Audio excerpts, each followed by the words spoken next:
বিষয়টা কিরকম অবাক অবাক লাগে না? যে হেলিকপ্টারে করে কিছুদিন আগেও ছাত্রদেরকে গুলি করছে, সাধারণ মানুষও মরছে, আর এখন সেই হেলিকপ্টারে করে ত্রাণ দিতেছে। মানে এটা কীরকম অবাক লাগে না? যে হেলিকপ্টার দেখলে মানুষ পালাইতো ভয়ে।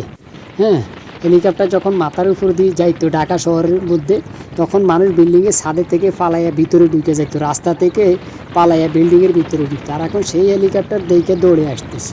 হায় রে জীবন রে, জীবন আসলে অনেক কঠিন ভাই। এই বন্যায় মানুষদেরকে এই হেলিকপ্টার অনেক সহযোগিতা করতেছে এখন।